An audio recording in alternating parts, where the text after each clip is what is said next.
En la medianoche californiana, una mansión colosal y retorcida se alza entre la niebla. Escaleras que no conducen a ningún sitio, puertas que dan a muros ciegos, ventanas que se miran entre sí. Un auténtico laberinto de madera y cristal. Esta es la escalofriante historia de la mansión más maldita de América, la Casa Winchester. Desde el exterior, casi parece un sueño, un palacio de cuento con torres, porches y vidrieras resplandecientes. Pero por dentro, cada pasillo te inquieta, cada paso te hace sentir observado y cada clavo fue martillado por una mujer convencida de que, si dejaba de construir, moriría. Sarah Winchester, la viuda del hombre que amasó una fortuna vendiendo el rifle que conquistó el oeste. Su riqueza provenía de un arma que cegó la vida de decenas de miles. Los espiritistas le aseguraron que los fantasmas de los muertos la acechaban, así que ella comenzó a construir esta casa como un escudo protector. 24 horas al día, durante 38 años, sin un plano maestro, solo impulsada por el miedo. Habitaciones selladas para siempre, pasadizos secretos que los sirvientes se negaban a cruzar solos. Visitantes que juraban escuchar pasos en pasillos vacíos y voces que susurraban sus nombres. ¿Era Sarah Winchester una mujer enloquecida, prisionera de su propio dolor? ¿O acaso conocía un secreto tan oscuro sobre esta mansión que aún hoy nos aterra creer? Si te apasionan las investigaciones profundas sobre la arquitectura de la Edad Dorada y las familias que la erigieron, por favor, dale a me gusta, suscríbete y déjame en los comentarios qué otra mansión te gustaría que exploráramos. Vuestro apoyo hace posibles estas historias tan detalladas. Capítulo 1. La mujer que se desvaneció en su propia casa. Los obreros sabían que algo no encajaba. Mañana tras mañana, cruzaban las imponentes puertas de la vasta propiedad en San José, California. Tomaban sus herramientas y revisaban las instrucciones, si es que las había. Construían escaleras, pasillos, dormitorios, baños, alas enteras que surgían en cuestión de semanas, pero a la mujer que les pagaba, Sarah Winchester, casi nunca la veían. Ella permanecía oculta. Se deslizaba por la casa como una sombra, dejando instrucciones en pequeños trozos de papel y enviando los pagos en efectivo a través de sus sirvientes. Bocetaba diseños en retales que desafiaban toda lógica arquitectónica. Una puerta de más de 2 metros de altura, una escalera con escalones de apenas 5 centímetros, una ventana incrustada en el suelo. Los hombres no la atosigaban con preguntas. El trabajo era constante y el pago llegaba puntual. Y en la década de 1890, en plena época de pánico económico e incertidumbre, eso era más que suficiente. Pero entre ellos, los murmullos no cesaban. Susurraban que celebraba sesiones de espiritismo a medianoche en una habitación con 13 ganchos en la pared. Decían que tocaba una campana a medianoche para invocar a los espíritus y, de nuevo, a las 2 de la madrugada para ahuyentarlos. Contaban que ella creía que los fantasmas de todos los caídos por un rifle Winchester la perseguían y que la única forma de confundirlos, de mantenerlos errantes y perdidos, era no dejar de construir jamás. Algunos la daban por loca, otros, en cambio, estaban convencidos de su extraña astucia. Unos pocos sospechaban que quizás era ambas cosas a la vez. Lo que sí se sabe es esto. Sarah Winchester heredó una fortuna valorada en unos $500 millones actuales. La empleó para dar vida a una casa que desafiaba toda lógica, una mansión que crecía, se retorcía y se plegaba sobre sí misma. Durante casi 4 décadas, una casa que al momento de su muerte se había convertido en una de las estructuras más insólitas jamás construidas en América. El trabajo nunca cesaba. Los equipos diurnos martillaban y aserraban bajo el sol californiano, mientras los nocturnos lo hacían a la luz de las lámparas, con el eco de sus herramientas resonando por los huertos. Los vecinos comentaban: el martilleo se oía a todas horas. Algunos incluso decían que sonaba como un latido constante. Se rumoreaba que Sarah apenas dormía unas pocas horas cada noche. Los sirvientes contaban que deambulaba por los pasillos en la oscuridad, revisando habitaciones, probando cerraduras, escuchando algo que ellos no sabían qué era. Quizás pasos que no eran los suyos, quizás voces, o tal vez ese tipo de silencio que parece ocultar algo. La casa se transformó en un laberinto. 160 habitaciones en su apogeo, 40 escaleras, 10,000 ventanas y 2,000 puertas. Algunas conducían a lugares comunes, otras a la nada. Un armario de apenas 8 centímetros de profundidad, una chimenea que no llegaba al tejado, Una puerta en el segundo piso que se abría directamente a una caída de casi 5 metros al jardín. Los pocos visitantes que aún se atrevían a ir, cada vez menos con el paso de los años, decían que la casa se sentía mal. No embrujada al modo de las historias de fantasmas, sino simplemente equivocada, como deambular por un sueño febril. Pasillos que se doblaban sobre sí mismos, habitaciones que parecían cambiar de lugar cuando no las mirabas. Pero Sarah siguió construyendo. Mantuvo a los obreros ocupados, la casa siguió creciendo, y ella jamás explicó el porqué. Para comprenderlo, hay que retroceder en el tiempo, hasta New Haven, Connecticut, hasta una joven que se casó con una de las familias más ricas y controvertidas de América.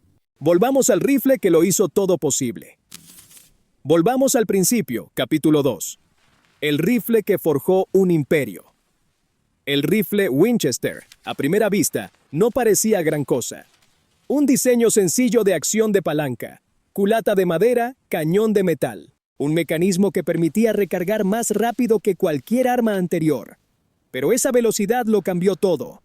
Antes de Winchester, un soldado o colono tenía que detenerse, maniobrar con pólvora y bala y recargar un disparo a la vez. La Winchester permitía disparar una y otra vez sin pausa, 15 cartuchos en algunos modelos. Podías despejar una habitación, repeler una incursión o cazar sin bajar el arma. Su estrategia de marketing fue implacable y brillante. El arma que conquistó el oeste. Los carteles mostraban vaqueros y pioneros, rudos y libres, con una Winchester en la mano. Se convirtió en un símbolo de la expansión americana, del destino manifiesto, del progreso. También se convirtió en un símbolo de muerte. Tribus nativas americanas enfrentándose a los fusiles de repetición Winchester en manos de la caballería de los Estados Unidos. Manadas de bisontes. 60 millones de animales reducidos casi a la extinción, muchos abatidos con Winchesters por cazadores comerciales. Las guerras de pastos de la guerra civil, forajidos y hombres de ley, ambos las portaban. El rifle estaba en todas partes y donde quiera que iba, la gente moría.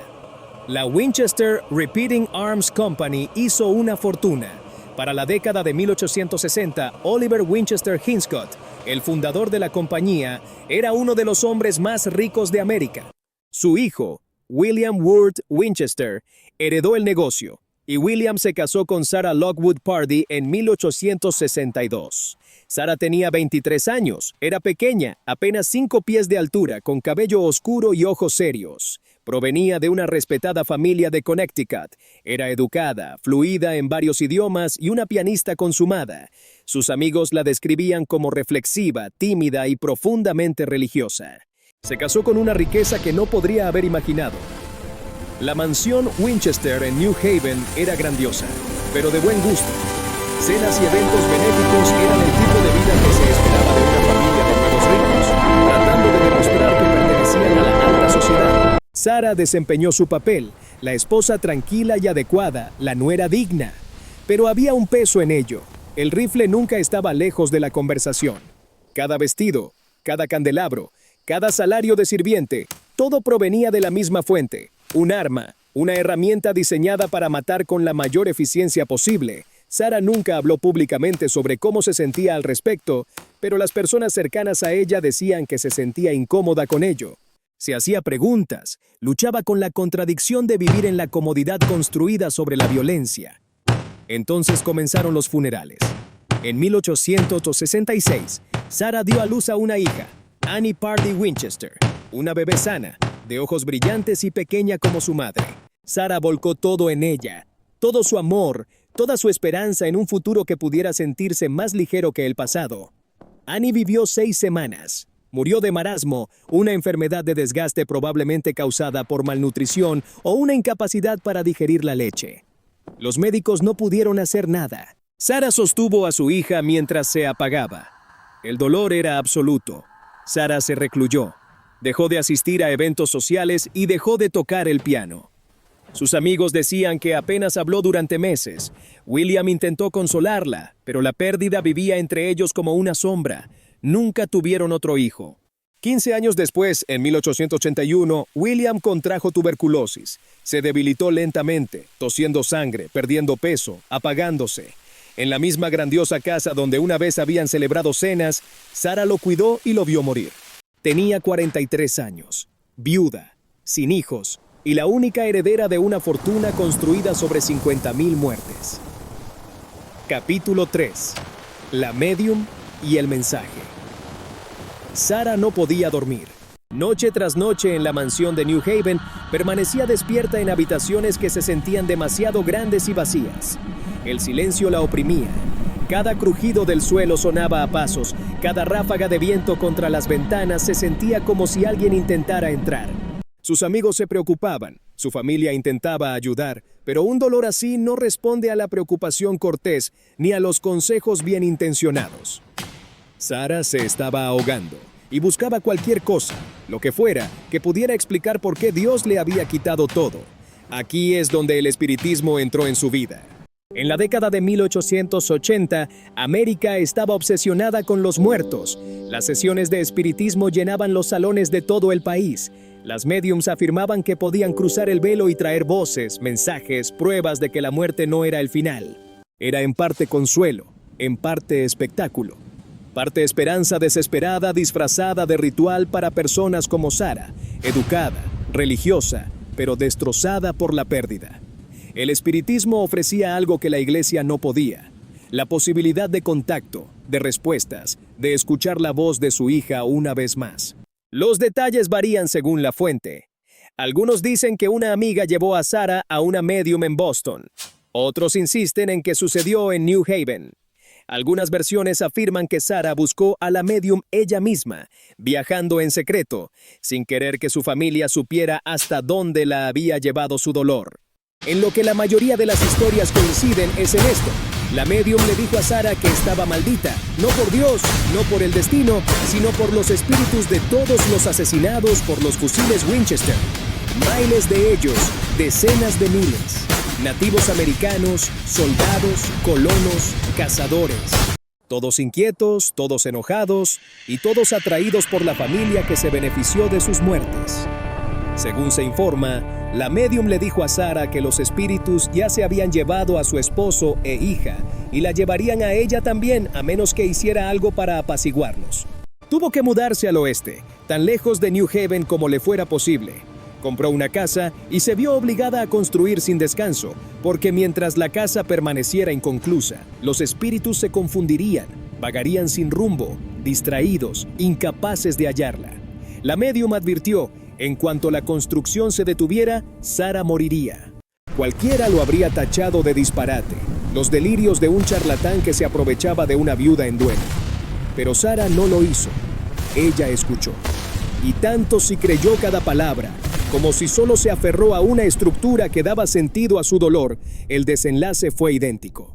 En 1884, tomó una decisión trascendental. Sara vendió la mansión de New Haven, empacó sus pertenencias y se despidió para siempre de la vida que había conocido. Abordó un tren con rumbo al oeste. No reveló a la mayoría de su familia su destino, simplemente partió. Cruzó el país, atravesando campos de cultivo y praderas, superando montañas y desiertos, hasta alcanzar California. El confín del mapa, el punto donde América se agotaba y se fundía con el mar. En San José, entre huertos y envuelta en niebla, descubrió una granja inconclusa. 8 habitaciones, 2 plantas. A primera vista, nada extraordinario. Solo una estructura de madera erigida sobre 40 acres de árboles frutales. La adquirió y de inmediato contrató carpinteros. La obra comenzó en 1886 y durante los siguientes 38 años jamás se detuvo. Capítulo 4. La casa que nunca duerme. El martilleo resonaba al alba. Los carpinteros llegaban a la propiedad de San José y hallaban los planos esperándolos.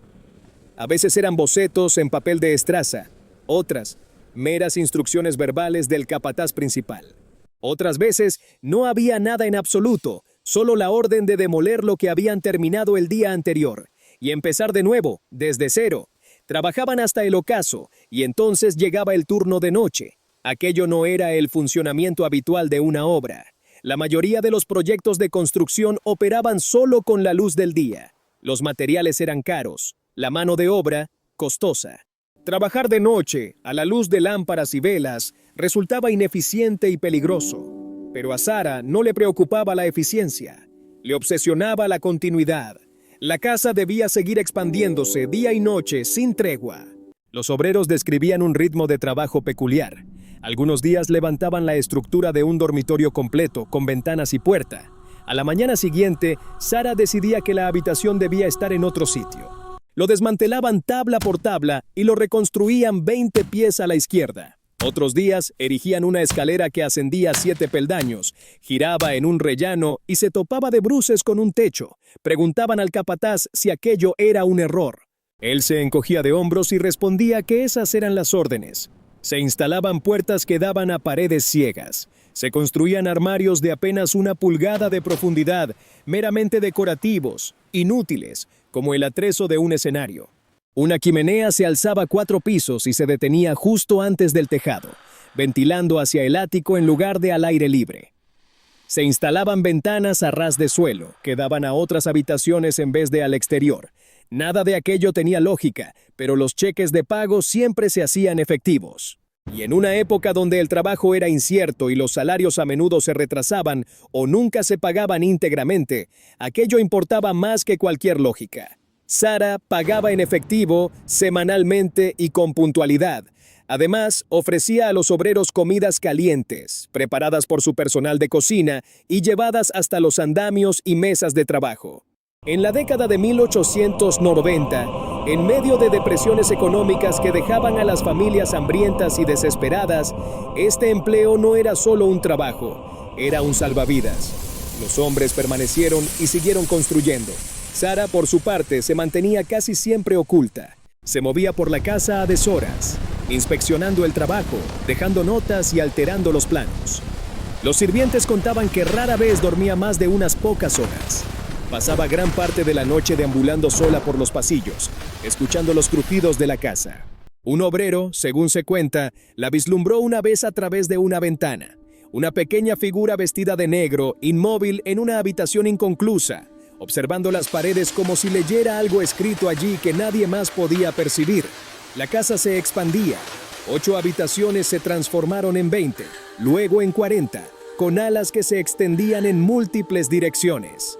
Se alzaron torres y se añadió un gran salón de baile que, sin embargo, fue sellado y jamás utilizado. Un invernadero surgió, adornado con vidrieras importadas de Europa. Una cocina fue equipada con electrodomésticos modernos, de vanguardia para la época.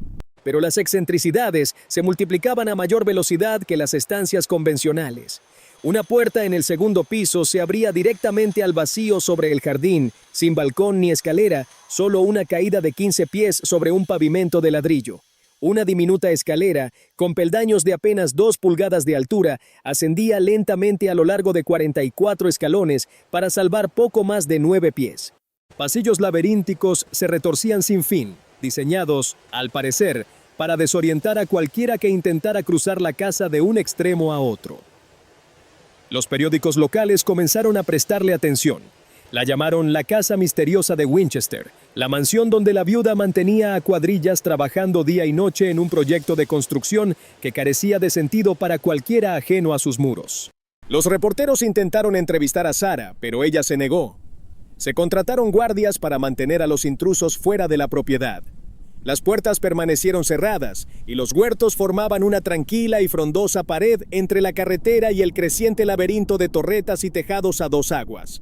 Pero los rumores se filtraron de todos modos y estaban a punto de volverse mucho más oscuros. Capítulo 5. La sala de sesiones. En lo profundo del laberinto había una habitación que Sara visitaba cada noche. Los sirvientes la llamaban la sala de sesiones, un espacio pequeño y discreto escondido en el centro de la casa, donde ninguna pared exterior la tocaba. No le llegaba luz natural. Había que conocer la ruta a través de un pasillo específico, pasando una puerta disfrazada de armario, por un pasadizo apenas lo suficientemente ancho para una persona. Una vez dentro, la habitación se sentía inquietante. 13 ganchos cubrían una pared. Nadie sabía para qué servían. Nunca se colgaron abrigos allí, ni herramientas. Solo 13 ganchos de hierro espaciados uniformemente, sin sostener absolutamente nada. Una sola entrada, pero 3 salidas. Una puerta conducía de vuelta por donde habías venido. Otra se abría a un pasillo completamente diferente. La tercera conducía a un vacío, una puerta falsa que, si se abría sin cuidado, te haría caer a una sala de almacenamiento 8 pies más abajo. En el centro de la habitación había un armario. Dentro, según se decía, Sara guardaba túnicas y objetos utilizados en sus rituales. ¿Qué tipo de objetos? Los sirvientes no lo decían o no lo sabían. Un sistema de campanas conectaba esta habitación con el dormitorio de Sara. 2 campanas. Una sonaba a las 2 de la mañana, la hora en que Sara creía que el velo entre los mundos era más delgado. Esa campana invocaba a los espíritus, o invocaba a Sara para encontrarse con ellos. Las versiones difieren.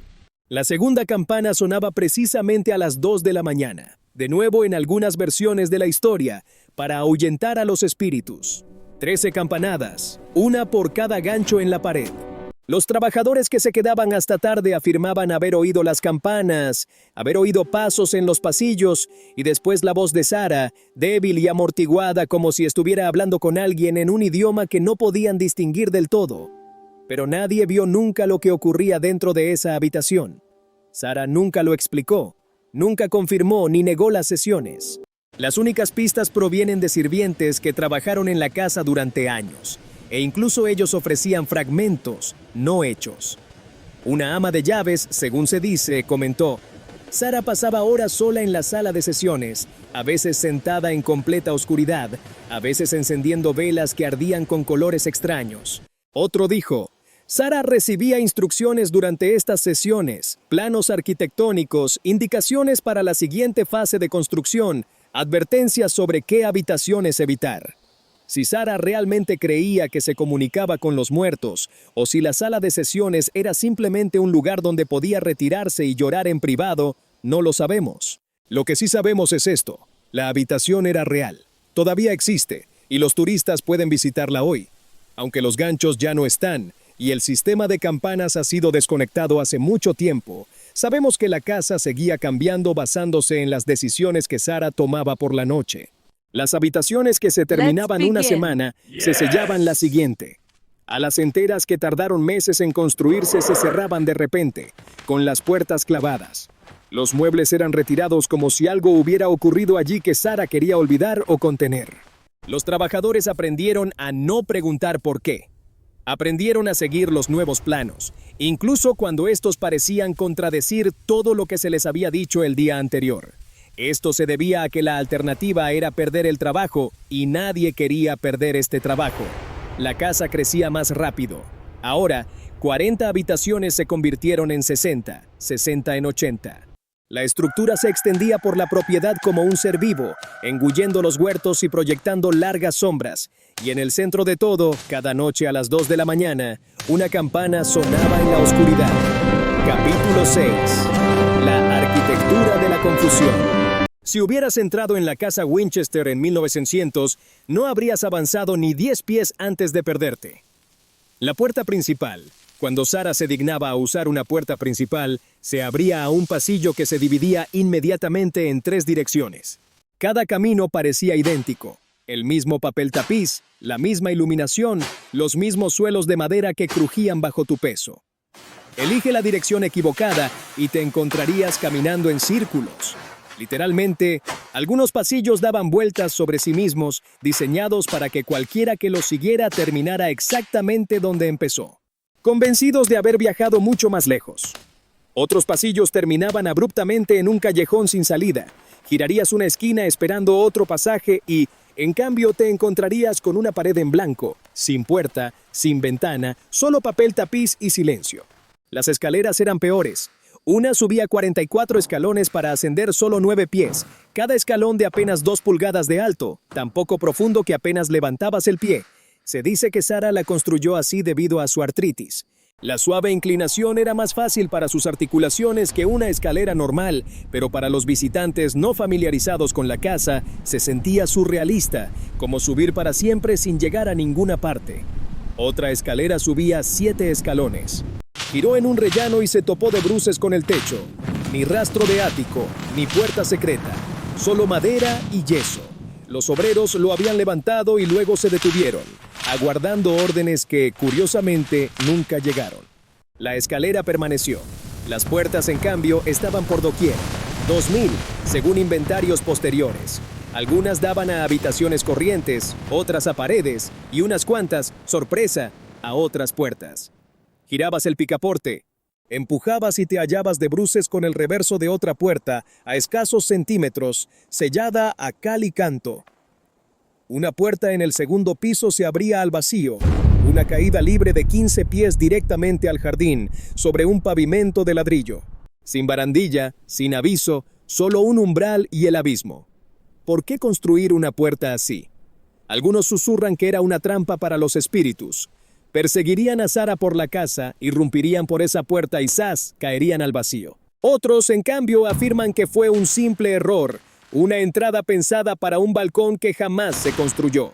Pero Sara nunca la mandó quitar. Permaneció allí, como todo lo demás que desafiaba la lógica. Ventanas que se miraban unas a otras. Podías estar en una habitación, asomarte a una ventana y ver directamente a otra estancia al otro lado de un estrecho patio.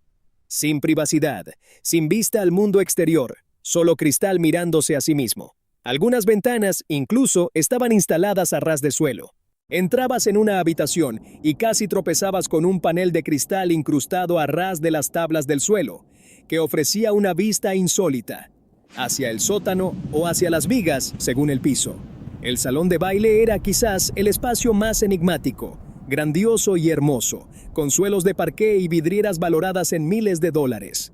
2 órganos de tubos. Sara, amante de la música, se dice que tocaba sola en la oscuridad de la noche.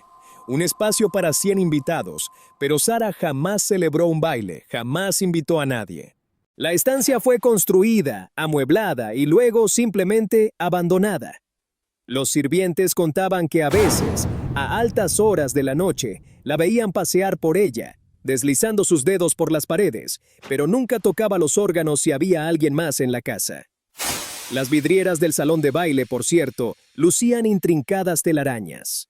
Hermosos diseños de telarañas que brillaban con el rocío matutino. Las arañas, de hecho, pululaban por toda la casa, talladas en la madera, incrustadas en los azulejos, tejidas en las rejas de hierro. Se rumoreaba que Sara creía que las arañas traían buena suerte, que atrapaban a los espíritus malignos como atrapaban moscas, por lo que llenó su hogar con sus imágenes, creando una telaraña de madera, cristal y piedra. Pero esta telaraña no era solo decorativa. La casa misma se había transformado en una red. Pasillos enmarañados, habitaciones superpuestas, pasajes que se retorcían sobre sí mismos hasta el punto de que ni siquiera quienes los construyeron podían recordar siempre el camino. Para 1906, la casa Winchester había crecido hasta superar las 100 habitaciones, con 7 pisos en su punto más alto. Las torres se erguían majestuosas sobre los huertos, visibles desde la carretera. Era la residencia privada más grande de California, una mansión que rivalizaba con las propiedades de los barones del ferrocarril y los reyes de la plata. Y entonces, el 18 de abril, a las 5:12 de la mañana, la tierra rugió. Capítulo 7. El terremoto que lo cambió todo. El temblor comenzó sin previo aviso. San Francisco, a unas 60 millas al norte, se llevó la peor parte. Edificios se desplomaron, incendios estallaron. Más de 3,000 personas perdieron la vida en cuestión de minutos. El gran terremoto de 1906, de magnitud 7.9, se erigió como uno de los desastres naturales más mortíferos en la historia de Estados Unidos. Pero San José también lo sintió con fuerza. En la casa Winchester, el suelo se onduló como una ola gigante. Las chimeneas se agrietaron y se desplomaron, las ventanas estallaron en 1000 pedazos. La torre de 7 pisos, la estructura más alta de la propiedad, gimió, se tambaleó y finalmente se vino abajo. Toneladas de madera y ladrillo se precipitaron, atravesando los pisos inferiores, atravesando habitación tras habitación, hasta que los escombros se asentaron en un montón de madera astillada y cristales rotos. El polvo invadió los pasillos, y la casa crujió y gimió como si toda la estructura estuviera a punto de colapsar. Sara estaba dentro. Había estado durmiendo en un dormitorio de un piso superior. Las versiones difieren sobre la habitación exacta, pues Sara cambiaba de dormitorio con frecuencia, nunca permaneciendo en el mismo lugar más de unas pocas semanas. Cuando el temblor comenzó, intentó alcanzar el marco de la puerta. El consejo habitual durante un terremoto: busca un marco, aférrate. Pero la puerta no cedía. La casa se había desplazado, el marco se había deformado. Sara empujó, tiró, lanzó su peso contra la madera. Nada. Estaba atrapada, sola en la oscuridad, mientras el edificio se desgarraba a su alrededor. Los sirvientes oyeron sus gritos. Armados con herramientas y palancas, se abrieron paso a la fuerza por pasillos atestados de escombros y dieron con la puerta atascada. Tardaron casi 1 hora en lograr abrirla. Cuando finalmente sacaron a Sara, estaba conmocionada pero ilesa, al menos físicamente. Emocionalmente, algo se había quebrado en su interior. Sara recorrió la casa dañada en silencio. Contempló la torre derrumbada, las ventanas hechas añicos, las habitaciones sepultadas bajo escombros, las paredes abiertas que exponían el esqueleto de vigas y montantes. Los obreros esperaban que ordenara reparaciones, que reconstruyera la torre, que restaurara lo perdido. En su lugar, les ordenó sellar toda la sección frontal de la casa. 30 habitaciones, incluyendo la torre y la entrada principal, fueron clausuradas, las puertas fueron clavadas, los pasillos quedaron bloqueados con muebles y tablones. Sara nunca más volvió a entrar en esas habitaciones. No explicó el motivo, pero los sirvientes creyeron entenderlo. El terremoto, según Sara, fue un mensaje, una advertencia de los espíritus. De alguna manera, los había disgustado, había construido algo mal e invitado el tipo de atención equivocado. El colapso de la torre no fue aleatorio, fue un castigo, así que selló el daño como una herida y lo dejó congelado en el tiempo. Trasladó la construcción a otras partes de la casa, como si empezara de nuevo, intentando apaciguar fuerzas capaces de sacudir la propia tierra. La edificación continuó, pero ahora era diferente. Antes del terremoto, la casa poseía una energía caótica. Extraña, sí, pero también ambiciosa. Torres que se elevaban hacia el cielo, habitaciones grandiosas, la sensación de que Sara estaba creando algo inmenso, aunque nadie comprendiera qué era. Después del terremoto, la casa se volvió hacia adentro. Las nuevas habitaciones eran más pequeñas, los pasillos más estrechos. La construcción se centró en añadidos que se extendían horizontalmente en lugar de verticalmente. Alas que se expandían por la propiedad en vez de elevarse hacia el cielo, como si Sara ya no confiara en la altura, como si quisiera permanecer más cerca del suelo. También se volvió más solitaria. Antes de 1906, Sara interactuaba ocasionalmente con los trabajadores, dejaba instrucciones en persona y recorría las habitaciones terminadas para inspeccionar el trabajo. Después del terremoto, se retiró casi por completo. Pasaban días sin que nadie la viera. Las instrucciones llegaban a través de intermediarios. El dinero aparecía en sobres. El capataz gestionaba a las cuadrillas y el ama de llaves al personal. Sara se movía como un fantasma por su propia casa. Los vecinos informaron haber visto luces en las ventanas a horas extrañas. La llama de una sola vela moviéndose de habitación en habitación, de piso en piso, como si alguien buscara algo que había perdido. La campana de la sala de sesiones espiritistas seguía sonando a las 2 de la mañana. Los trabajadores aún oían pasos, pero ahora había algo más pesado en el ambiente. La sensación de que la casa había sido marcada, de que el colapso no era solo un daño estructural, era la prueba de que Sarah Winchester tenía razón al tener miedo, y la prueba de que ninguna cantidad de construcción sería jamás suficiente. Capítulo 8. Los trabajadores que se quedaron. La mayoría de la gente habría renunciado. El terremoto casi había matado a su empleadora. La casa era un laberinto que cada día tenía menos sentido. El trabajo era repetitivo, extraño y aparentemente interminable. Construir un muro, derribarlo, volver a construirlo en otro lugar. Pero los trabajadores se quedaron. No porque creyeran en fantasmas, ni porque entendieran la visión de Sara. Se quedaron por algo más simple y, en su mundo, mucho más real. Lealtad ganada con un salario constante y una amabilidad inusual. Sarah Winchester pagaba mejor que casi cualquier otra persona en el valle. Un carpintero hábil podía ganar $2 al día trabajando en granjas o edificios públicos. Sarah pagaba $3, a veces más, por trabajos especializados y pagaba cada semana en efectivo. Sin falta, sin retrasos, sin excusas, sin robo silencioso de salarios. Esta era una práctica común en una época en la que los empleadores a menudo encontraban razones para reducir el pago o retenerlo por completo. También los alimentaba todos los días al mediodía. El personal de cocina sacaba comidas calientes: carne asada, verduras, pan fresco y café. En invierno había sopa. En verano, limonada fría y fruta de los huertos. Para hombres que a menudo volvían a casa a cenas escasas, esto no era un detalle menor. Algunos trabajadores dijeron más tarde que la comida del mediodía en la casa Winchester era la mejor que comían en toda la semana. Más allá de los salarios y la comida, había algo aún más raro: seguridad. La década de 1890 fue testigo de múltiples depresiones económicas. Los bancos quebraron, los negocios cerraron y los trabajos de construcción se agotaron durante meses, dejando a las familias desesperadas. Pero la casa Winchester siguió construyendo a través del pánico, la recesión, los duros inviernos cuando la mayoría de los proyectos se paralizaban. La casa de Sarah nunca se detuvo. Los hombres trabajaron allí durante 5, 10, 15 años. Algunos trajeron a sus hijos cuando los muchachos tuvieron edad suficiente para manejar un martillo. Padres e hijos trabajaron codo con codo en escaleras que no llevaban a ninguna parte y puertas que se abrían a paredes. No entendían el proyecto, pero entendían el cheque de pago, y en una era de brutal inestabilidad económica, eso era suficiente. Un trabajador, un carpintero llamado John Hanson, le dijo más tarde a un reportero que los trabajos en la casa Winchester salvaron a su familia. Su esposa había estado enferma, las facturas médicas se acumulaban, otros empleadores lo habrían despedido. Una familia enferma significaba días perdidos, distracción, falta de fiabilidad. Pero Sarah no lo despidió. En cambio, le aumentó discretamente el sueldo y le dijo al capataz que lo excusara cuando necesitara irse a casa temprano.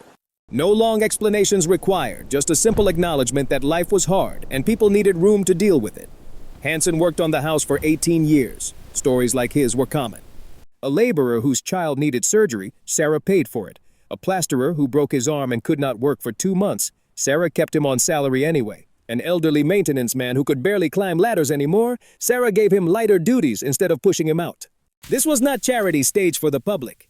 Sarah never advertised her kindness, never called the newspapers. She simply took care of the people who took care of her house. The workers noticed, and they protected her in return when reporters came sniffing around, asking questions, trying to peer through windows or climb fences for a glimpse of the mad widow. The workers turned them away. When neighbors gossiped about strange lights and midnight bells, the workers shrugged and kept their opinions to themselves.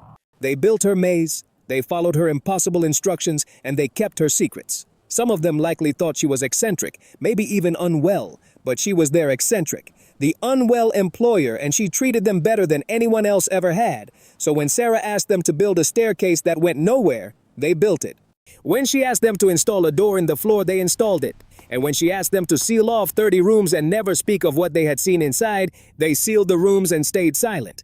By 1910, the house had grown to over 160 rooms, the largest it would ever be.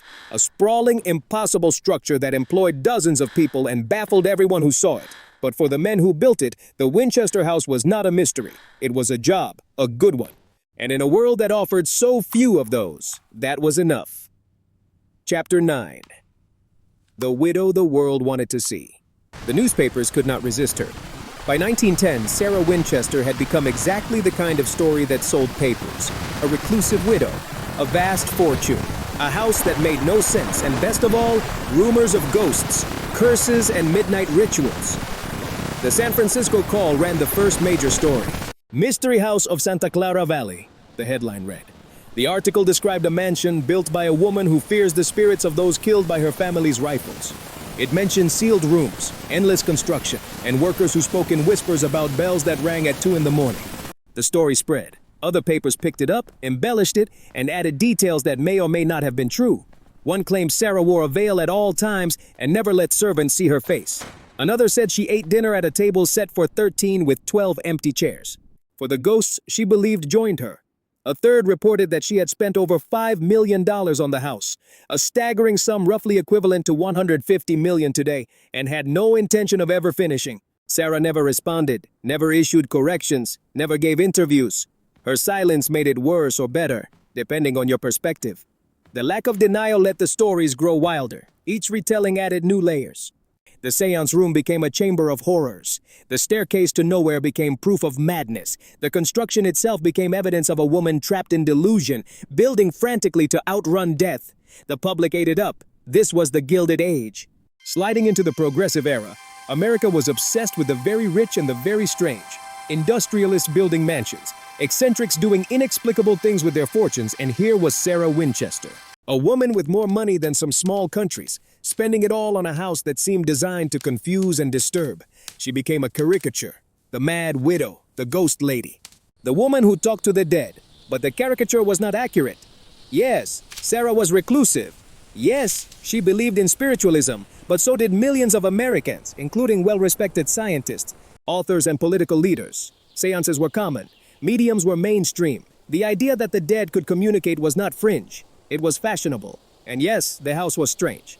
But Sarah was not incoherent. She managed a large estate, supervised dozens of workers, handled complex financial matters, corresponded with family members, maintained orchards that produced fruit sold commercially. She was functional, organized, and in control. The oddities in the house were not entirely random. Many had practical explanations. The shallow staircases accommodated her arthritis. The many bedrooms let her move frequently, a common practice for people with chronic pain trying to find comfortable sleeping positions. The small doors and low ceilings might have been designed for a woman who stood barely 5 feet tall. Standard-sized doors would have felt oversized and imposing. Even the doors to nowhere could be explained.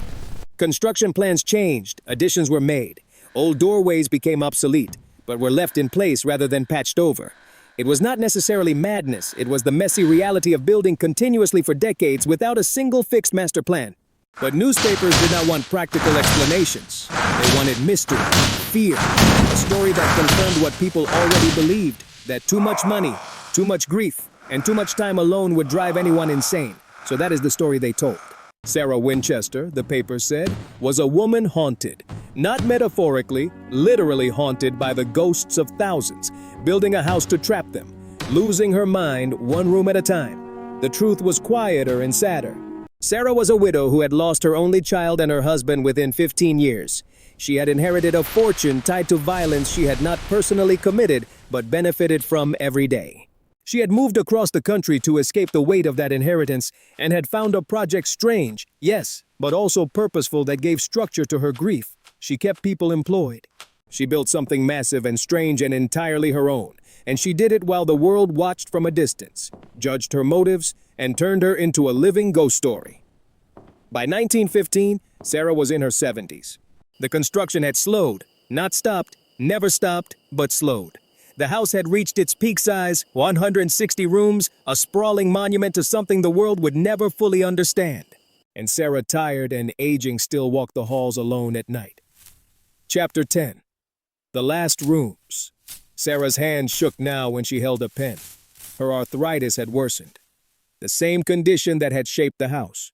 Those shallow stairs, those small rooms, now made it difficult for her to write instructions, sketch plans, or do the work that had defined nearly 4 decades of her life. She moved more slowly through the hallways. Servants heard her cane tapping on the wooden floors. At night, a faint rhythm that echoed through the empty corridors. Tap, tap, tap. Pause. Then movement again as she made her way from one room to another, checking locks, testing doors. She still changed bedrooms frequently, but now it was no longer restlessness. It was necessity. Some nights her joints hurt too much to climb any staircase. Other nights, she needed to be on the ground floor, closer to the staff in case she fell or called out and no one heard. The construction crews noticed the change too. Instructions came less frequently. Days passed with no new plans. No changes, no orders to tear down and rebuild. The workers continued maintaining what already existed, repairing roof tiles, repainting walls, fixing broken windows. But the expansion had essentially stopped by 1920. The house looked the same as it had in 1915. The same number of rooms, the same sprawling footprint across the property. The hammering that neighbors had heard for 35 years grew quieter, then occasional, then rare. Sarah was letting go. She spent more time in the conservatory. The room with the stained glass windows and the small fountain. Servants said she liked to sit there in the afternoon when the light came through the colored glass and painted shifting patterns on the floor. She did not talk much anymore. She just sat and watched the light move. The seance room bell still rang at 2 in the morning, but not every night. Sometimes it was silent for a week, then it would ring again. 13 chimes cutting through the darkness, and the staff would know Sarah was still seeking. Whatever she had been seeking all along. Answers. Forgiveness. Contact with the daughter and husband she had lost so many years ago. Or maybe just silence. A moment of peace in a house built to hold chaos. Her niece, Frances Marriott, visited occasionally. Frances was one of the few family members Sarah stayed in contact with. The visits were brief and formal. Tea in the conservatory.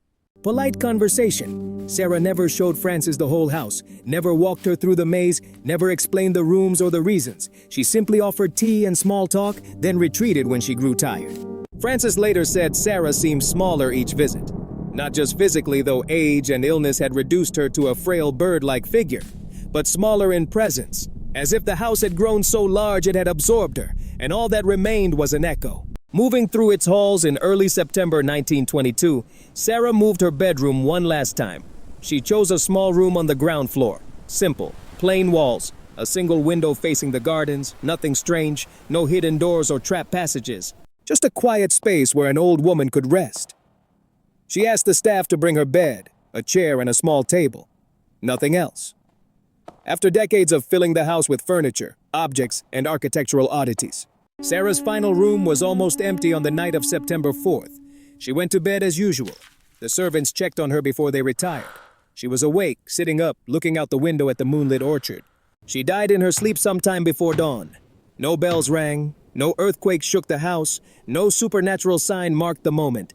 Just an 83-year-old woman, alone in a room she had built, passing quietly in the night. The servants found her in the morning.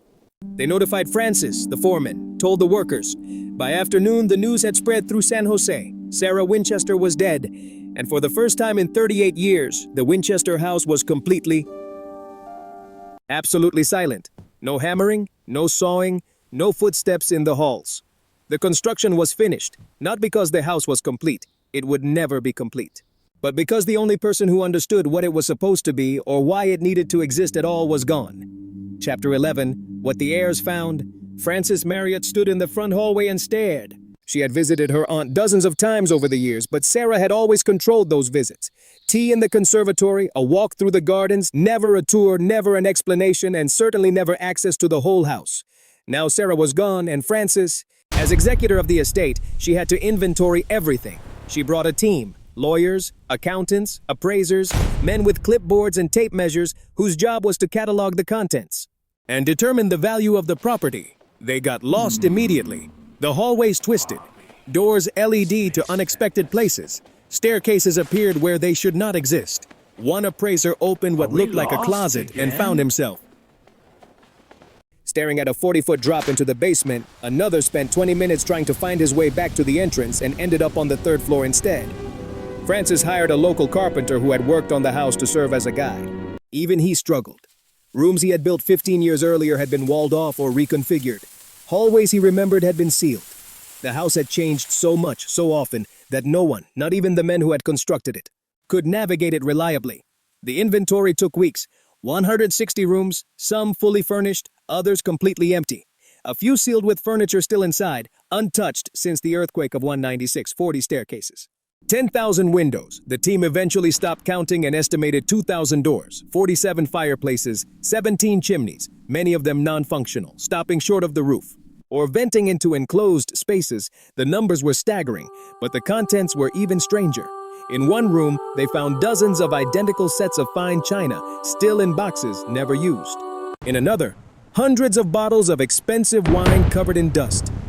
Sarah had apparently ordered items in bulk, then forgotten about them, or simply never bothered to unpack. Closets filled with bolts of fabric. Wallpaper rolls were stacked from floor to ceiling, with enough construction materials to build another house entirely. Lumber, nails, and glass panes were all stored in rooms throughout the mansion, as if Sarah had been preparing for decades more of building. But there was almost no personal correspondence, no diaries, no journals explaining her plans or her reasoning. A few letters from family members were carefully filed, along with some financial records, but nothing that revealed Sarah's inner life or explained why. The seance room yielded no answers. The 13 hooks were empty, and the cabinet held robes as the servants had said, but nothing occult. There were no spell books or strange artifacts, just cloth and empty space. Frances later told reporters she had hoped to find answers in the house, some document that would make sense of the decades-long construction, the bizarre design, and the choices that seemed incomprehensible. She found none. Lo que sí encontró fue la prueba de algo más. Recibos que mostraban las donaciones caritativas de Sarah, contribuciones anónimas a hospitales, orfanatos y fondos de ayuda para desastres. Había donado sumas considerables a lo largo de los años, en silencio y sin buscar reconocimiento. Los registros de pago enumeraban los nombres de trabajadores que habían estado en la propiedad durante 10, 20 o incluso 30 años. Eran hombres que habían formado familias con los salarios de Sarah. Una anotación mostraba una pensión pagada a un trabajador que se había vuelto demasiado mayor para continuar, pero Sarah le había seguido pagando de todos modos. También había cartas de sirvientes pidiendo tiempo libre para cuidar a parientes enfermos. Y las respuestas de Sarah siempre concediendo las peticiones. Siempre con sueldo. Frances empezó a ver una imagen diferente, no una mujer loca, ni una reclusa aterrorizada, sino alguien que había cargado con el dolor y la culpa de una manera que para ella tenía su propia lógica, aunque para nadie más lo tuviera. Aún así, la casa seguía siendo un problema. Era enorme, cara de mantener, imposible de vender como residencia. ¿Quién querría vivir en un laberinto con escaleras que no llevaban a ninguna parte? Y puertas que se abrían a paredes. Los muebles fueron subastados. El equivalente a 5 camiones de mudanza de pertenencias se vendió para pagar impuestos de sucesión y deudas. Se tardaron días en vaciar las habitaciones. Lo que quedó fue la casa misma. Ahora vacía, silenciosa, una cáscara de madera, cristal y piedra que ya no tenía un propósito claro. Frances no sabía qué hacer con ella, así que hizo lo que muchos estadounidenses de la década de 1920 hacían con las cosas que no entendían. La convirtió en una atracción turística. Capítulo 12. La atracción embrujada. Las puertas se abrieron al público en 1923, menos de un año después de la muerte de Sarah. La casa Winchester se convirtió en un negocio tras 5 meses de preparación. Limpiar las habitaciones, retirar los escombros, contratar guías, imprimir folletos y, lo más importante, decidir qué historia contar. Frances podría haber sido honesta, podría haber presentado la casa como una curiosidad arquitectónica, un monumento al dolor, el proyecto de décadas de una viuda adinerada que desafiaba el diseño convencional, pero revelaba una artesanía excepcional y ofrecía empleo estable en tiempos inciertos. Pero la honestidad no vendía entradas. El marketing se inclinó hacia el miedo. La casa del misterio, la llamaban los anuncios. Venga a ver la mansión construida por una mujer atormentada por los fantasmas de aquellos asesinados por los rifles Winchester. Los guías turísticos recibieron instrucciones de enfatizar lo sobrenatural. La maldición, las sesiones de espiritismo, las campanas de medianoche. Contaban a los visitantes que Sarah construyó para confundir a los espíritus malignos, que nunca dormía 2 veces en la misma habitación, por miedo a que la encontraran, que los trabajadores de la construcción oían voces en pasillos vacíos y veían sombras deslizarse por las paredes. Parte de ello se basaba en la verdad. Las campanas sí sonaban. La construcción nunca se detuvo. Sarah sí cambiaba de dormitorio con frecuencia. Pero la interpretación era pura historia de fantasmas. Cada extraña característica arquitectónica se convirtió en evidencia de creencias paranormales, en lugar de artritis, cambios de planes o simple excentricidad. Al público le encantó. Miles de personas vinieron el primer año. Familias conducían desde San Francisco. Turistas que viajaban por California la añadían a sus itinerarios. Niños locales se retaban a hacer el recorrido, medio esperando ver un fantasma y medio esperando no hacerlo. Los guías desarrollaron un guión. Conducían a los grupos a través del laberinto, señalando la escalera a ninguna parte, la puerta que se abría a un vacío, las ventanas que daban a otras ventanas. Bajaban la voz en la sala de sesiones de espiritismo y mencionaban, siempre en un susurro, que algunos visitantes reportaban sentir puntos fríos o escuchar sonidos inexplicables. ¿Eran ciertas las historias? ¿La gente realmente experimentaba actividad paranormal? Algunos afirmaban que sí. Una mujer dijo sentir una mano en su hombro en un pasillo vacío. Un hombre informó escuchar pasos siguiéndole por el invernadero. Los niños decían ver caras en los vitrales que desaparecían cuando las miraban directamente. Los escépticos tenían explicaciones más simples. Las casas viejas crujen, las corrientes de aire crean puntos fríos, los vitrales distorsionan la luz de maneras que pueden parecer caras. La sugestión es poderosa. Dile a la gente que un lugar está embrujado y sus mentes buscarán pruebas. Pero la verdad no importaba tanto como la experiencia. La gente quería creer, querían que la casa Winchester estuviera embrujada, porque si lo estaba, eso significaba que el miedo de Sarah había estado justificado. Significaba que la maldición era real. Significaba que las décadas de construcción tenían un propósito sobrenatural, no solo uno triste. La casa se convirtió en una de las atracciones de carretera más populares de California. Aparecía en guías de viaje, las postales vendidas en la tienda de regalos mostraban el exterior. Envuelto en niebla con el título La mansión más embrujada de América, la memoria de Sarah se transformó. En vida, fue una mujer reservada, incomprendida, a veces compadecida, pero en la muerte. Se convirtió en leyenda. La viuda loca, la mujer que intentó construir para escapar de una maldición y fracasó. ¿Pero acaso fracasó? Sarah vivió hasta los 83 años, más que su marido, más que muchos de sus contemporáneos. Sobrevivió a brotes de tuberculosis, el terremoto de 1906, la pandemia de gripe española. Murió tranquilamente mientras dormía, en la cama que ella misma había elegido, dentro de una casa que había diseñado hasta el más mínimo detalle. Si la maldición afirmaba que moriría cuando la construcción se detuviera, ya la había desafiado. La construcción se ralentizó durante años antes de su muerte y cesó por completo en sus últimas semanas. Y no ocurrió nada sobrenatural, ni espíritus vengativos, ni un ajuste de cuentas dramático, solo el paso del tiempo y el declive natural. Pero esa versión de la historia no vendía entradas. Así que los guías siguieron alimentando el relato de fantasmas, enfatizando el miedo y la locura por encima del duelo y el propósito. Continuaron presentando a Sarah como una víctima de fuerzas sobrenaturales, en lugar de verla como una mujer que encontró una forma poco convencional de afrontar una pérdida insoportable. Pasaron décadas, la casa cambió de manos varias veces. Cada nuevo propietario mantuvo la narrativa de la casa embrujada, añadiendo adornos y modernizando el recorrido. Pero siempre conservando el mensaje central: este lugar está maldito y la mujer que lo construyó huía de fantasmas. Para los años 70 y 80, la casa Winchester ya era un icono de la cultura paranormal. Programas de casa de fantasmas la mostraban. Los psíquicos aseguraban sentir una energía espiritual abrumadora. Los libros sobre la América embrujada casi siempre dedicaban un capítulo a Sarah Winchester y su mansión interminable. La verdad, serena, compleja y profundamente humana, quedó sepultada bajo capas de misterio fabricado. Pero, recientemente, algo ha empezado a cambiar.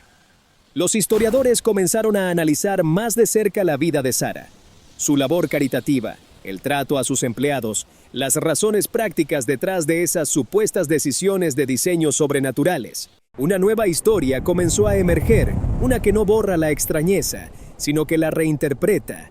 No una casa embrujada, sino un monumento al duelo y quizás, a su extraña manera, a la esperanza. Capítulo 13. Lo que Sarah realmente estaba construyendo. El inventario de la herencia de Sarah tomó 6 semanas. Frances Marriott y su equipo catalogaron el contenido habitación por habitación. Muebles, porcelana, ropa, materiales de construcción. Sin embargo, los registros financieros contaron una historia mucho más clara que la propia casa. Sarah empleó un promedio de trabajadores de forma continua desde hasta su muerte. Los registros de nómina revelaron salarios superiores a la tarifa habitual.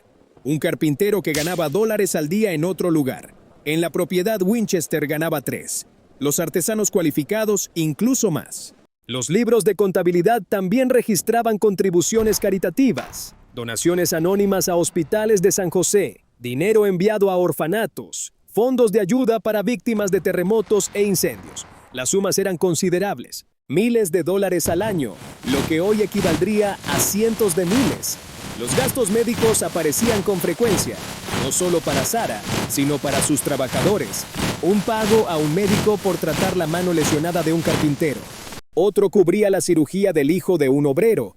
Anotaciones que indicaban el mantenimiento del salario durante la enfermedad o recuperación. Una entrada sobresalía, una pensión pagada mensualmente a un trabajador de mantenimiento que se había vuelto demasiado mayor para desempeñar sus funciones. Los pagos continuaron durante 3 años, hasta su muerte. Sara lo mantuvo en nómina a pesar de no recibir trabajo a cambio. Estos no eran los registros de una mujer desquiciada. Eran los registros de una empleadora que valoraba el trabajo como algo más que un costo desechable. La propia casa mostraba patrones similares si se observaba con atención. Las escaleras de poca profundidad no eran un diseño sobrenatural. Estaban pensadas para la artritis severa. Los registros médicos confirmaron que Sara padecía dolor articular crónico, ciático, que empeoró a lo largo de décadas. Las escaleras estándar habrían sido difíciles, incluso imposibles de subir para ella. Los múltiples dormitorios tenían sentido para alguien con dolor crónico, ya que moverse entre habitaciones le permitía encontrar posiciones más cómodas para dormir, evitar corrientes de aire o permanecer cerca de las instalaciones de la planta baja cuando subir se volvía demasiado difícil. Muchas de las puertas que no llevaban a ninguna parte eran simplemente entradas obsoletas. Los planes de construcción cambiaron. Se construyeron ampliaciones, las antiguas aberturas se volvieron innecesarias, pero se dejaron en su lugar de ser tapiadas. En una casa en constante renovación, eso no era una locura, era lo normal. Las ventanas que daban a otras ventanas brought light into interior hallways that otherwise would have been dark. The house sprawled so extensively that many corridors had no exterior walls. Interior windows solved that problem. Even the seance room had practical explanations. Multiple exits provided escape routes in case of fire, a real concern in an era of gas lighting and dry wood construction. The 13 hooks might have held tools, keys, or other household items. The bell system allowed Sarah to communicate with servants without shouting or walking long distances. None of this means Sarah was not spiritual. Records show she attended spiritualist churches. Letters mention her belief in an afterlife. The seances likely happened. But spiritualism in the 1880s and 90s was not fringe, it was mainstream. Millions of Americans attended seances, scientists studied mediums, presidents consulted spiritualists. Sarah's beliefs were not proof of insanity. They showed she participated in one of her era's dominant religious trends. The construction itself served several purposes at once. It employed workers during years of economic instability. The 1890s saw multiple financial panics. Construction jobs disappeared, families went hungry, but the Winchester project continued, providing steady work and steady wages when both were scarce. It gave Sarah a project, something to plan, supervise, and control. Widows in her world often had few options and were expected to fade into quiet domesticity. Sarah instead ran a large-scale construction operation for nearly 4 decades, and it created something lasting. Whatever her motivations, grief, guilt, spirituality, or simple eccentricity, the result was a structure that has now existed for more than a century, a place that has employed thousands of people. As a tourist attraction and drawn hundreds of thousands of visitors, the Winchester rifle money came from death. That fact never changed, but Sarah's use of that money created employment, charity, and architecture. She transformed inherited wealth into wages and craft. Whether that amounts to redemption is a question each observer has to answer for themselves. What is documented is simpler. A wealthy widow spent 38 years building a house that made sense to her, even when it made sense to no one else. She paid fairly, she gave generously, and she created something that outlasted her by more than 100 years. The house stands today not because of curses or ghosts, but because of decisions Sarah made about how to spend her time and money. Those decisions were unusual, sometimes inexplicable, but they were hers, and they turned grief and guilt into lumber. Glass and 160 rooms that still confuse and fascinate anyone who walks through them. Chapter 14, The House That Refuses to Die. The Winchester house should have been demolished decades ago by all practical measures. It made no sense to keep it too large to maintain, too strange to sell, too expensive to heat, repair, or update for modern use. After Sarah's death, the logical choice would have been to tear it down. Subdivide the land and sell the lots, but something stopped that from happening. Maybe it was the sheer audacity of the structure. The fact that it existed at all felt like a miracle of stubbornness, one woman working without a formal master plan. had created something that rivaled the mansions of industrial titans who hired famous architects and armies of workers. Or maybe it was the story. By the 1920s, the legend had taken hold. The curse, the ghosts, the endless building. That narrative had value, not scholarly value necessarily, but cultural value, entertainment value. So the house stayed, and over the decades it changed. In the 1960s, ownership shifted. New management modernized the tours, added electric lighting, and stabilized the structure. The earthquake damage from 1906 was finally repaired. Rooms Sarah had sealed were opened again, giving tourists access to spaces that had been frozen in time. For 60 years, the narrative shifted. Slightly less Mad Widow, more architectural mystery. Guides started mentioning Sarah's intelligence, her business acumen, her treatment of workers.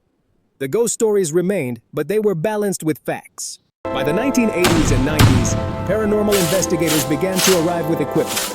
Electromagnetic field detectors, infrared cameras, audio recorders, hunting for electronic voice phenomena. They spent nights in the house. Puntos fríos documentados y sonidos inexplicables, declarándola genuinamente embrujada. Otros ofrecieron contraexplicaciones. Ingenieros estructurales señalaron que la madera vieja se expande y contrae, creando crujidos y gemidos. Físicos describieron cómo las corrientes de aire en una mansión mal aislada crean cambios bruscos de temperatura. Psicólogos hablaron sobre el poder de la sugestión y cómo las expectativas moldean lo que la gente siente y oye. La casa se convirtió en un test de Rorschach.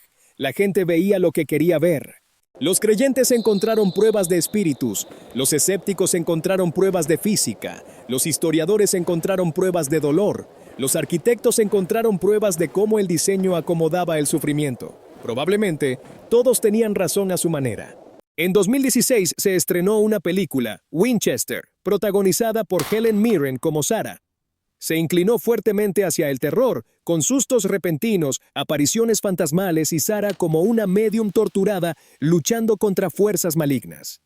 La película se tomó grandes libertades con la historia, inventando personajes y eventos, convirtiendo la vida tranquila y repetitiva de Sarah en un thriller sobrenatural. Los historiadores la criticaron, pero la película presentó la historia de Sarah a una nueva generación, millones de personas que nunca habían oído hablar de la casa Winchester. De repente conocieron su nombre. Las ventas de entradas en la mansión se dispararon. La casa se había convertido en algo que Sarah nunca pretendió. Un personaje en su propia historia, un lugar que existía tanto en la imaginación como en el espacio físico. Hoy, más de un siglo después de la muerte de Sarah, la casa misteriosa Winchester sigue siendo una de las atracciones turísticas más visitadas de California. Cientos de miles la recorren cada año, moviéndose por los pasillos, subiendo escaleras que no llevan a ninguna parte, de pie en la sala de sesiones espiritistas y maravillándose. Ahora las visitas vienen en diferentes modalidades. Los tours estándar se centran en la arquitectura y las historias de fantasmas. Los tours especializados exploran el sótano, el ático y las áreas normalmente cerradas al público.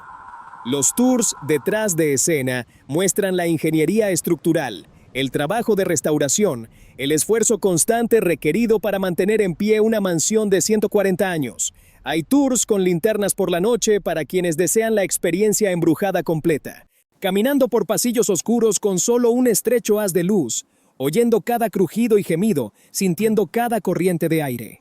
En ese ambiente, es fácil creer en fantasmas. También hay tours históricos que se centran en la vida de Sarah. Los trabajadores y el mundo en el que vivió. Estos tours reconocen el dolor, el espiritismo y la complicada relación entre riqueza y culpa. La tienda de regalos vende de todo, desde libros serios sobre arquitectura victoriana hasta artilugios para cazar fantasmas. Réplicas de rifles Winchester se sientan junto a muñecas de Sarah Winchester. Historia y leyenda, realidad y ficción, todo mezclado en un espacio que siempre se ha resistido a una categorización clara. La casa misma aún logra sorprender a quienes creen conocerla. En 2016, se descubrió una habitación que había estado sellada desde la época de Sarah, completamente olvidada, tapiada detrás de una pared, invisible para todos durante casi un siglo. Dentro, papel tapiz victoriano, un lavabo, una chimenea, intactos, perfectamente conservados. Fue un recordatorio de que, incluso ahora, la casa guarda secretos, que Sarah construyó espacios que ni siquiera las personas que trabajan allí todos los días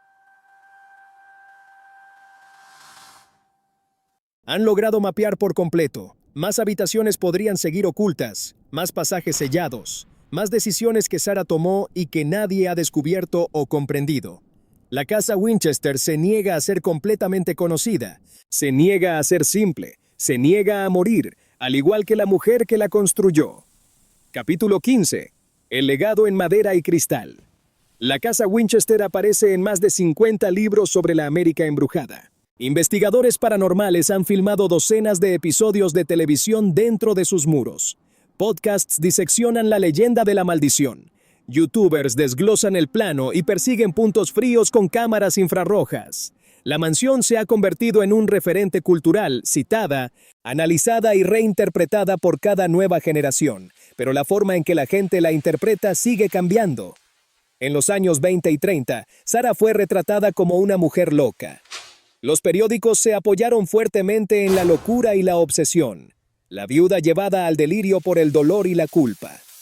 Esa perspectiva reflejaba la visión de la época sobre las mujeres ricas, poco convencionales, o eran supervisadas adecuadamente por parientes masculinos o eran inestables. Para los años 60 y 70, la narrativa se suavizó un poco. Sarah se convirtió en una figura trágica, en lugar de solo una loca. El enfoque se desplazó hacia sus pérdidas.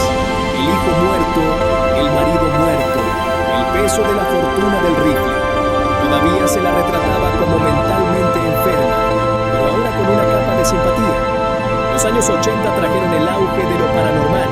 De repente, Sarah era una medium. Una mujer en contacto directo con los espíritus.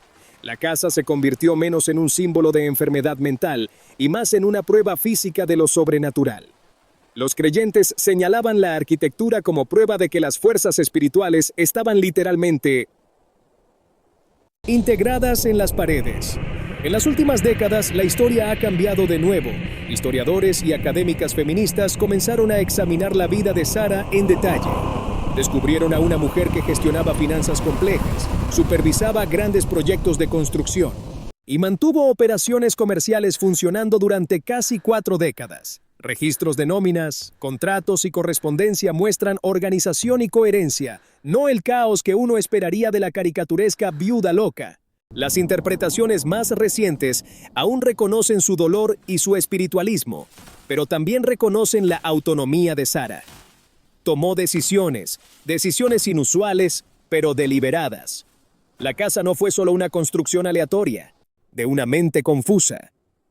Fue un proyecto de décadas ejecutado con un presupuesto cuidadoso y una gestión sostenida. Incluso la famosa historia de la maldición ha sido objeto de escrutinio. Ninguna fuente contemporánea cita a Sarah diciendo que creía en una maldición. El cuento de la médium de Boston aparece en periódicos de la década de 1920, después de su muerte, cuando ella no podía confirmar ni negar nada. Podría ser cierto, o podría ser una historia pulida y amplificada para hacer los primeros tours más dramáticos. Lo que permanece indiscutible son los números y los hechos básicos. Sarah heredó aproximadamente $20 millones en 1881, alrededor de 500 millones en dinero actual. Se mudó a California y construyó casi continuamente durante 38 años. Empleó trabajadores con salarios superiores a los del mercado, donó a la caridad, vivió hasta los 83 años y murió pacíficamente mientras dormía. La casa existe, 160 habitaciones, alrededor de 40 escaleras, rarezas arquitectónicas que aún son difíciles de explicar con certeza. La sala de sesiones espiritistas es real, la construcción prolongada es real. Estas piezas están documentadas en planos, facturas y fotografías. Lo que significan esas piezas si Sarah estaba loca, era espiritual, estaba de luto, era excéntrica, o una mezcla de las 4, sigue siendo una incógnita. Cada visitante recorre los mismos pasillos y se va con una conclusión diferente. Algunos enfermedad mental, otros ven una forma poco convencional de manejar el duelo. Algunos están convencidos de que la casa prueba que lo paranormal es real. Otros salen hablando de expansión térmica, corrientes de aire y psicología humana. La mansión funciona como un espejo. La gente, en su mayoría, encuentra sus propias creencias reflejadas en ella. Esa ambigüedad se ha convertido en el rasgo distintivo de la casa Winchester. Se niega a una única explicación, se resiste a las etiquetas sencillas. Permanece, después de más de 140 años, genuinamente misteriosa. En un mundo que ama las respuestas simples, Sarah nunca escribió una autobiografía, nunca concedió largas entrevistas explicando sus decisiones. No dejó ningún manifiesto que delineara sus creencias o intenciones. La casa es la única declaración que dejó. Una arquitectura, a diferencia de unas memorias escritas, no viene con notas a pie de página. Puede leerse de innumerables maneras. Hoy, la mansión se alza en el centro de San José, donde una vez estuvo rodeada de huertos. Ahora se encuentra entre suburbios y campus tecnológicos. El aislamiento se ha ido, el silencio se ha ido, pero la casa permanece, extensa, torcida y tercamente resistente a ser convertida en una sola historia. Cientos de miles de personas la recorren. Cada año. Suben escaleras que no llevan a ninguna parte, se paran en la sala de sesiones espiritistas, miran a través de ventanas que dan directamente a otras ventanas en lugar de al mundo exterior, y se van con su propia versión de quién fue Sarah Winchester, qué estaba construyendo y por qué nunca se detuvo. Capítulo 16. El paseo final. Recorre la casa Winchester hoy, y la ruta está cuidadosamente gestionada. Los grupos turísticos siguen caminos marcados, cuerdas de terciopelo bloquean áreas frágiles. Señales explican la arquitectura. La experiencia es controlada, segura, diseñada para mover a tantos visitantes como sea posible mientras se mantiene la estructura en pie. Pero imagina recorrerla en 1920, cuando Sarah aún vivía. Y cuando el edificio mismo aún estaba en movimiento. Entrarías por la puerta que Sarah hubiera designado ese mes como entrada principal. La puerta principal cambiaba periódicamente. Un sirviente te recibiría y te guiaría al interior, por pasillos que giraban inesperadamente, pasando por puertas abiertas donde los trabajadores martillaban y aserraban. El olor sería completamente diferente al de hoy. Acerrín fresco, aceite, yeso húmedo, barniz secándose en madera nueva. La casa era un sitio de construcción. And a residence at the same time, dust hung in the air, voices and hammer blows echoed through the corridors, bouncing off unfinished walls. You would pass workers who barely looked up. They had seen visitors before. They knew not to answer questions. They just kept working, following plans that might be replaced by new ones the next morning. The servant would guide you to the conservatory or a sitting room. You would wait there among plants and heavy furniture. Sometimes Sarah would appear, a small woman in black, polite but distant, her voice soft, her manner precise. Other times she would not. The servant would return with an apology. Mrs. Winchester was indisposed. Please leave your card if you did meet her. The conversation would be formal and brief. Sarah reportedly spoke quietly, chose her words carefully, and ended meetings as soon as she felt tired. That was often. She was not hosting salons. She was allowing interruptions. You would leave through a different door than the one you entered. You would walk past different rooms, down a new hallway, perhaps down a short staircase. You were sure you had not seen before. The route out rarely matched the route in. Whether this was intentional, Sarah confusing visitors the way she was said to confuse spirits, or simply... A side effect of the labyrinth she had created. No one knew that version of the house is gone. Sarah's presence is gone. The workers' noise is gone. The feeling that the building itself is still changing is gone. What remains is the shell, the architecture without the architect. The tour guides step into the gap and explain the features. The staircase that rises 7 steps into a ceiling, they say, was built because Sarah received instructions from spirits during a seance, or because the plans changed, and the staircase became obsolete, or because she wanted to test a design before committing to a full flight. You are invited to pick the explanation that feels right, the door that opens onto a 15-foot drop. Exists for similarly layered reasons. A trap for ghosts, an unfinished balcony, a mistake left in place because fixing it cost money and time. The house itself never clarifies. This is what makes the Winchester house endure. Not just the ghost stories, though those help sell tickets. Not just the architectural oddities. Plenty of buildings have strange features. What lasts is the uncertainty, the sense that Sarah Winchester knew something visitors do not. That there was logic in the layout, intention in the additions, meaning in the maze. But she never wrote it down, never explained it. And now no one can. The house became a monument. Ikaki. To questions without answers, to grief that could not be neatly spoken, to choices that made perfect sense to one person and still puzzle everyone else. Tourists walk through and try to solve it, decode it, find a pattern. That explains 38 years of constant building. They will not. Sarah did not build the house to be solved. She built because building was what she needed to do to keep going. The why remains hers. The house strange, sprawling, stubbornly unexplained is what she left to the rest of us. A mystery in wood and glass that has already outlasted the woman who created it by more than a century, and will likely outlast everyone. Hearing this, still confusing visitors, still generating new theories, still refusing to be simple, just like Sarah Winchester herself.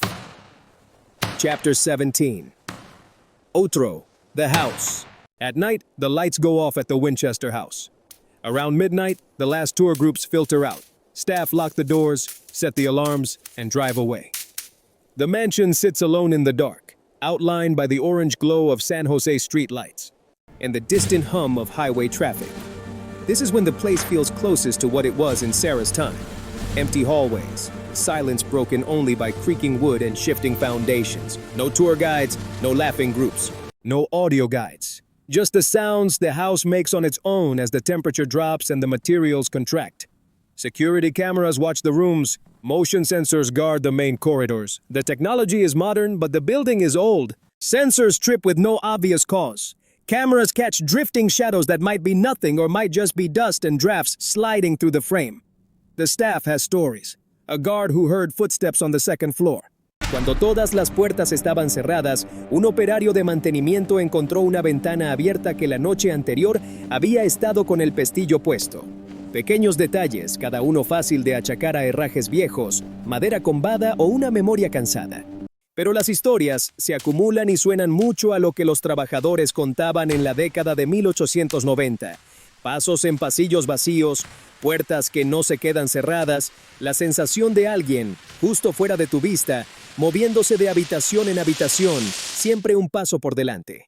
Si la casa Winchester está realmente embrujada es una pregunta que este episodio no pretende resolver. La evidencia es ambigua, siempre lo ha sido y probablemente siempre lo será. Lo que importa más es por qué la gente desea que lo esté. Si la casa está embrujada, entonces el miedo de Sarah estaba justificado.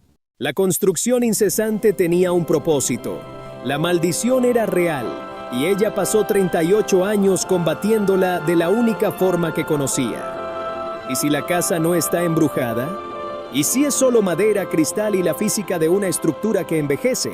Entonces, ella construyó durante 38 años, persiguiendo algo que nunca existió fuera de su propia mente. Y eso es más triste, más difícil de aceptar. El embrujo, sea real o imaginado, le da a la historia una forma definida. Convierte una historia de duelo en una de fantasmas, y las historias de fantasmas son más fáciles de contar. Pero al estar en la mansión vacía a medianoche, esa diferencia empieza a desdibujarse. Sarah Winchester recorrió estos mismos pasillos durante décadas, sola por la noche, tomando decisiones que nadie más comprendía, convirtiendo bocetos e instrucciones en una edificación que la sobrevivió a ella y a todos los que la conocieron. La casa sigue siendo extraña, inexplicable en muchos rincones y aún atrae a cientos de miles de personas cada año, que desean caminar por donde ella caminó, ver lo que construyó y quizás captar un atisbo de lo que pensaba. Algunos vienen por los fantasmas, otros por la arquitectura, otros por la historia, y algunos simplemente porque oyeron hablar de la casa más extraña, con escaleras que no llevan a ninguna parte. Pero casi todos se marchan con las mismas preguntas. ¿Qué estaba construyendo realmente Sarah Winchester? ¿En qué creía? ¿Qué la impulsó durante 38 años en un proyecto que nunca terminó? Y que nunca pareció tener sentido para nadie más que para ella. La casa no responde, simplemente permanece allí, puertas a ninguna parte, escaleras que terminan en techos, ventanas que se miran unas a otras. Un laberinto de madera y cristal que se niega a explicarse. Sarah Winchester lleva muerta más de un siglo. Pero la casa que dejó atrás sigue planteando interrogantes, sigue confundiendo a los visitantes, sigue demostrando que algunas historias no están destinadas a tener un final pulcro. Esta ha sido la oscura historia de la mansión más maldita de América. La Casa Winchester. Si disfrutaste de esta inmersión en uno de los experimentos arquitectónicos más extraños de la historia, dale a me gusta, suscríbete al canal y comparte este episodio con alguien que ame la historia inquietante. Y dime en los comentarios, ¿qué casa o qué leyenda deberíamos explorar a continuación? Capítulo 18. Lo que queda. La Casa Misteriosa Winchester es un hito histórico de California, designación N868. Asignado en 1974, la placa en la entrada reza: construida por Sarah L. Winchester, heredera de la fortuna del rifle Winchester, de 1884 a 1922. El folclore afirma que la construcción continuó sin interrupción durante 38 años, para apaciguar a los espíritus. Incluso el marcador oficial se cubre, mencionando el folclore afirma, no Sarah creía, o la construcción tenía la intención de. La duda está intrínsecamente ligada al registro histórico. La casa está en constante restauración. Tablas podridas son reemplazadas, cimientos reforzados. Se añade refuerzo sísmico para cumplir con los códigos modernos de terremotos de California. La pintura es analizada y emparejada con los colores originales. El trabajo nunca se detiene realmente, solo que ahora es preservación en lugar de expansión. Aproximadamente 50 miembros del personal trabajan en la propiedad. Guías turísticos a tiempo completo, equipos de mantenimiento, historiadores, empleados de la tienda de regalos, seguridad. Más de un siglo después de la muerte de Sarah, la casa sigue siendo el sustento de alguien. Los ingresos anuales, según se informa, superan los $10 millones. La mayor parte proviene de las entradas, con ingresos adicionales de eventos, tours privados, reuniones corporativas y noches de investigación paranormal. La historia de la maldición, ya sea nacida de la realidad o de la invención, sigue pagando las facturas. Escuelas locales envían a sus alumnos de excursión. Programas de arquitectura estudian la estructura. Clases de psicología diseccionan teorías sobre el estado mental de Sarah. Lo que la casa enseña depende enteramente de quién sea el maestro. La tumba de Sarah se encuentra en New Haven, Connecticut. Está enterrada junto a su esposo William y su hija Annie. Los tres Winchester, juntos de nuevo, a 3,000 millas de la mansión que pasó su vida remodelando. La lápida es sencilla. Ni una mención de la casa, ni una referencia a rifles. Solo nombres y fechas. Sarah Lockwood Winchester, de 1839 a 1922 en San José. Pero es la casa la que nos revela el resto de la historia, esa parte que jamás podría grabarse en una losa de piedra. 38 años de construcción, 160 habitaciones, un laberinto de preguntas que nadie ha logrado responder por completo. La casa misteriosa de Winchester se alza como el verdadero monumento de Sarah, extraña, inmensa y tercamente reacia a cualquier explicación sencilla y ordenada. Exactamente como ella parece haberla dejado.